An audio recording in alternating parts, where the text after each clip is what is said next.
quick service announcement. I just got home. I haven't even changed or anything. But anyway, I wanted to let you know that there is a law in the books here in Panama that says that your information is supposed to be current at all times. So a couple of months ago, there's been some noise on social media saying, oh, the government is going to enforce that rule that says that if you change your address, you're supposed to let immigration know within 30 days. Well, they need to know where you are, right? But many of us didn't know that. And some people say, oh yeah, it was in the paperwork from the attorney. I don't remember seeing that. So they said that you had to go update your information, and then you had to take $100 with you to Migración to update your information, your address, okay? So what it means is that, you know how a lot of us come to Panama when we go to immigration to get your temporary, it's not a big deal, but the permanent. And when you come, you're usually like in an Airbnb. Sometimes I hear people give their attorney's address, the Airbnb address, or their hotel address. So that's what they have in the system. Hola, whoever's there. Sheila. So that's the information they have in the system, right? So when you do sign your lease and you're in your apartment, you should have gone back to Migración and say, oh, I'm no longer at the Airbnb. This is my correct address. I don't know anybody who does that. I didn't do that, and I moved a couple of times. So people were like rushing, you know, kind of got scared. You can hire one of the fixers to go with you. Some of the attorneys were doing it for us, and I was like, let me just wait. But what I was thinking is that if I get stopped, like at the metro station, usually they have the police there, like at Albrook, and they'll stop people randomly and they're just asking for your cedula. And I'm like, when they scan my cedula, it will show my old address, so I probably would get the fine of $100. So I didn't do it, and I'm like, well, they haven't stopped me yet, so I've been lucky. But the attorneys, especially Giovanna is my attorney, I don't know if the other attorneys are doing it, they went to Migración and they said, hola. They said, well, why don't you give him a chance? Why don't you give him a chance? Because they didn't know really about the law. And then it's been a few weeks, and I'm like, well, you know, if I leave my apartment and I go somewhere else, then I'll update it. But I decided to stay at my apartment here. And then lo and behold, last week we got an email from the attorney saying, oh, we pleaded your case, and Migración agreed to give you an extension, like an amnesty, until December 31st to update your information. And this is what you need. So that's what I did. You need, this is a copy, this is my lease agreement. Oops. And they're usually on this legal size paper. And it's called Contrato de Arrendamiento, okay? It's a leasing agreement. But what a lot of the owners don't do, and the renters like ourselves don't know, is to ask that the contract be notarized. I think every legal paper here in Panama needs to be notarized. So when it's notarized, just like, you know, I used to be a notary, they stamp it and then they sign it. Even if you don't have to change your address, make sure you ask the owner to notarize the agreement. That's part of their responsibility. So I went to, and I'll tell you how I did that. I went to Office Depot, which we have here, and I got that done. So you need a copy of your notarized lease. You need to print a monthly statement or your bill from Naturgy. If you're here in Panama City, you know that is the main utility company. And I think somebody's in Costa del Este and they mentioned a different name, a different company, which is quite possible. I don't know. But whoever you're paying for your electric, just print a copy of that. If you had a bill, like they didn't ask for a phone bill, they asked for your utility bill. So what I did, and you know, we get our statements via email.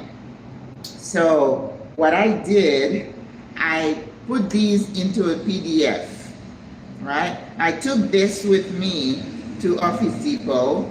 I put my electric bill in a PDF. The other thing, it dropped. The other thing you needed to do was to make a copy of your permanent residency card. I made a copy front and back in color. So when you go to Office Depot, what you need to do, they have like a little thing, a display little thing where they have an email address where you go from your email and you send to them. So that's what I did. When you get there, you say, ¿Cuál es el correo? And then they show it to you. So you go into your email and you send that email with the attached Naturgy bill to their address. So they print it for you. Then they made a copy of my arrendamiento, my lease. And then I give them my regular, my residency card, and I say, una copia en colores, frente, you know, front and back. So once you got those three in hand, you don't need to make an appointment with Migración, you just show up. So I decided to do that this morning. So that Migración place is a mess. That place is so packed, and I'm thinking, if there's ever a fire, it's gonna be a tragedy, because there has to be like an occupancy limit, because you have the main floor and you have the bottom floor, and they are packed. And then still remember your dress code when you go. So I knew I couldn't cover my hair, even though I saw a lady with a hat. I think the hat is mostly the bank, but Migración, I have closed-toe shoes. I think you can wear pants, but I wore some culottes, and I got my shirt, you know, I had this underneath, which made me really hot. That was too much clothing, and I'm like, ah! So I got there to the front, and I said, estoy aquí para actualizar mi ubicación. So you can write it down. You say, I am here to update my address, ubicación, right? And she's like, oh, okay. And then she printed a ticket, and then she said, abajo. Abajo means downstairs. So I walked downstairs, full of people. So I stood. And the way they have it in Migración, you remember, if you've been here, they have 2 or 3 monitors, and then multiple windows. And I think they have sections, certification, the other one something else. And then over here it says extranjero something, so that means foreigners, right? So I stood close, and then within like 10 minutes, my number showed up. So I went to the window, I sat down, the young man was doing some other thing, then he said, tiquete. So he took my ticket, just to say that I had a ticket, so I gave it to him, and then I handed him my papers, my 3 things, the lease, and he looked. So if it's notarized, I won't take it, okay? So he got that, and then he got my bill, because the bill has my correct address, because that is where the service is being delivered. And then he took the copy of my residency card, and then he went on the Naturgy bill, and he updated the address in the system. And then he asked me for my teléfono, so I gave him my Panama number. And then he said, eso es todo, bye. I'm like, oh, you're not gonna give me like a proof? He's like, no, doing anything. So it was pretty easy to do. And I don't see that you need to pay an attorney to go do that, but if you're that uncomfortable, go ahead and do that. I took the bus to Migración. I took the 530 or the 180, and it drops you off at the stop after El Dorado Mall. And then I walk like 5 or 10 minutes. But what I would suggest you do if you take the bus, when you get to that Villa Fuentes exit with the light, not exit, the corner with the light, go ahead and cross, because Migración is on the other side. Because after that, it's like you're taking your risk, and that's how I did. You know, I followed some people and I just ran. Don't do that. Get to the light first and then cross over, and then you're in Migracion. When you finish, you just turn left and the bus stop is right there, and then it takes you back to Albrook. And that's what I did. Went to Albrook, got coffee, play on my phone, and I am legal now. I'm compliant. So if I ever get stopped, my information in the system is correct. So let's say you update your information. Remember, 30 days you have.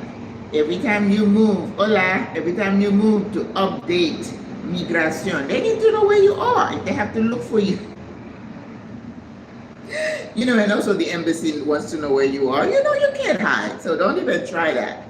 So they want to know where you are. So if I get stopped at the metro and they scan, I'm going to be okay. And I didn't have to pay the $100. And I know his sister who went and paid $100 because she was like, I don't want to get into trouble. This is fine. So publicly, I want to thank Giovanna Bernal for advocating on behalf of the expat community and asking them to give us what they call an amnesty, so we can have all the way to December 31st. So you got plenty of time to do that, right? Love the eye. Thank you. Yeah, I like this eyewear too. You know, I had to run to I'm on the patio here because for the last 2 or 3 days, I wake up and it's like, they are drilling, doing some kind of renovation in an apartment close to you. And when they're doing that, I can't stay. So I escaped. I had to go. So I'm like, good, I'll be gone for, you know, a long time. So I come back 3:45, they're still drilling. I couldn't even record anything inside. So I'm out here and then, and then we'll see. Listen, this is all part of the adjustment. You know, the heat, the noise, the inconveniences. Yes, yes, yes. You just roll with the punches. So now I'm okay. So make sure you're not in trouble, that you're compliant with the laws, the rules of the land. And this is what is good about being part of the community, of being part of these expat groups, Facebook, WhatsApp, because if something is going on, it's going to be disseminated.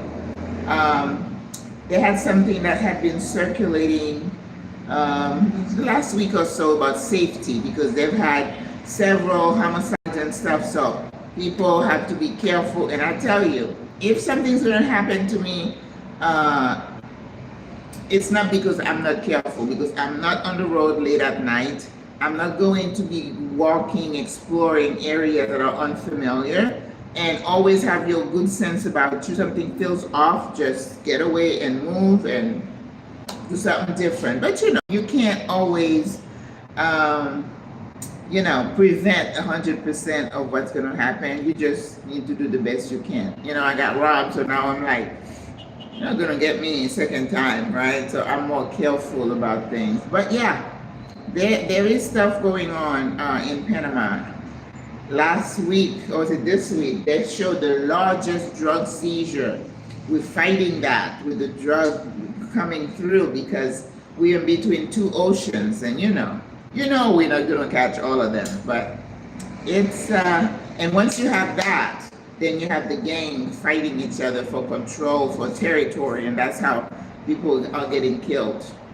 A young man had disappeared. I don't know if he was, I don't think he was in that, but there are other things too. They have scamming going on online, you know, people, even in the state that happened, you know, you go on a dating app like Tinder, one of those other places. Oh yeah, let's go meet over there. And then a gang of thieves wait for you. They took that young man, took his car, took his phone. They found his car burning somewhere. And then I was like, ooh, that doesn't sound good. Eh? Sure enough, they found his body. So you have parents who are suffering with their kids. And this is how I always think about when they talk about migration, people, immigrants. You don't know what these people are fleeing, because some of these young kids, it's hard for them to escape. It really is. And they're being threatened that their families are going to be hurt. Anyway, it's rough. It's rough. So we are here, we're retired, but I never want to be, deaf to what's going on. I am not dirtying anybody's laundry. You know, I love Panama, but I know Panama has its challenges like everywhere else. And we just need to be mindful of that, that's all. And try to do the best you can to keep yourself safe and lay low as an expat. Don't throw your weight around, you know, just lay low, okay? All right, guys, but that's what I wanted to tell you today about this, because it's important that you get that done. And I thought instead of recording another video, I have a video coming, my Thursday video is gonna come out in like 5-10 minutes, and I'm like, I'm not recording another video. This is it. All right, SOS, latest information. All right, let's see. Oh dear, but it's everywhere. Yes, ma'am. Yes, hola. Oh yeah, the crime, the violence, yeah. And they were interviewing some of the locals, and they're like, no, we don't feel safe. Some communities, the robberies have increased. And of course, you know, when you have economic struggles, you're gonna have more crime. That's just the way it is, right? Yep. All right, guys, we're not gonna stay on here long. It's been what, 16 minutes? Yeah, that's all. Happy that you get that done. Yes. So if you come in, remember that if you're coming over, whatever address you give when you're getting your permanent, if it's not your permanent address, you must update it within 30 days. Okay? All right. You take care, guys. I will see you soon. Talk to you soon. All right. Bye.